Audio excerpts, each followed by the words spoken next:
ನೋಡಿ, ಕದನ ವಿರಾಮವನ್ನು ನಾವು ಸ್ವಾಗತಿಸ್ತೇವೆ.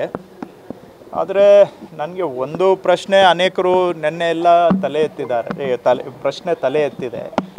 ಏನು ಅಂದರೆ, ಈಗ ನಾವು ಯುದ್ಧ ಆರಂಭ ಮಾಡೋದಕ್ಕೆ ಮೊದಲು ಎಲ್ಲ ವಿಷಯವನ್ನು ಅವಲೋಕನ ಮಾಡಿ ಯುದ್ಧ ಆರಂಭ ಮಾಡಬೇಕು. ಆರಂಭ ಮಾಡಿದ ಮೇಲೆ ಅವರಿಗೆ ಪಾಠ ಕಲಿಸಲೇಬೇಕು ಅನ್ನೋದು ನಮ್ಮ ಗುರಿಯಾಗಿತ್ತು. ಆದರೆ ಈಗ ಅವ್ರಿಗೆ ನಿಜವಾಗಿ ನಾವು ಪಾಠ ಕಲಿಸಿದ್ದೀವಿಯಾ ಅನ್ನೋ ಒಂದು ಪ್ರಶ್ನೆ ನನ್ನ ಮನಸ್ಸಿನಲ್ಲಂತೂ ಬರ್ತಾ ಇದೆ. ಯಾಕಂದರೆ ಅವ್ರು ಹೇಳೋದು ನೋಡಿದರೆ ನಾವು ಭಾರತಕ್ಕೆ ಸರಿಯಾಗಿ ಪಾಠ ಕಲಿಸಿದ್ದೀವಿ ಅಂತ ಅವ್ರು ಹೇಳ್ಕೊಳ್ತಾರೆ, ನಾವು ನಮ್ಮದು ಹೇಳ್ಕೊಳ್ತೇವೆ.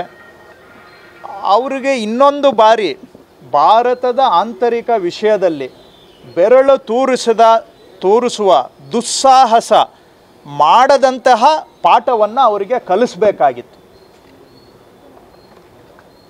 ನೀವು ಹಾಗಂದರೆ ಏನು ಅಂತ ಕೇಳ್ಬೋದು. ಒಂದು ಉದಾಹರಣೆ ಇದೆ ಈ ದೇಶದ ಇತಿಹಾಸದಲ್ಲಿ. 71ನೇ ಇಸ್ವಿಯಲ್ಲಿ ಇಂದಿರಾ ಗಾಂಧಿಯವರು ಪ್ರಧಾನಮಂತ್ರಿ ಇದ್ದಾಗ ಇದೇ ರೀತಿ ಪಾಕಿಸ್ತಾನದವರು ನಿರಂತರವಾಗಿ ನಮಗೆ ತೊಂದರೆ ಕೊಡುವಂಥ ಸಂದರ್ಭದಲ್ಲಿ ಇಂದಿರಾ ಗಾಂಧಿಯವರು ಪಾಕಿಸ್ತಾನದ ಮೇಲೆ ಯುದ್ಧ ಮಾಡಿದ್ದಷ್ಟೇ ಅಲ್ಲ, ಪಾಕಿಸ್ತಾನವನ್ನು 2 ಭಾಗವಾಗಿ ವಿಭಜನೆ ಮಾಡಿ 71,000 ಜನ ಪಾಕಿಸ್ತಾನ ಸೋಲ್ಜರ್ಸು ಸರೆಂಡರ್ ಮಾಡಿ ನಾವು ಸೋತಿದ್ದೇವೆ ಅಂತ ಒಪ್ಪಿಕೊಂಡು ಆ ಮಟ್ಟಕ್ಕೆ ಇಂದಿರಾ ಗಾಂಧಿಯವರು ಯುದ್ಧ ಮಾಡಿದರು. ಸೊ ನಾವು ಯುದ್ಧಕ್ಕೆ ಹೋದ್ಮೇಲೆ ಒಂದು ತಾರ್ಕಿಕ ಅಂತ್ಯ ಸಿಗಬೇಕು. ಅದರಿಂದ ಅದನ್ನೆಲ್ಲ ಲೆಕ್ಕ ಹಾಕಿ ಯುದ್ಧಕ್ಕೆ ಹೋಗಬೇಕು.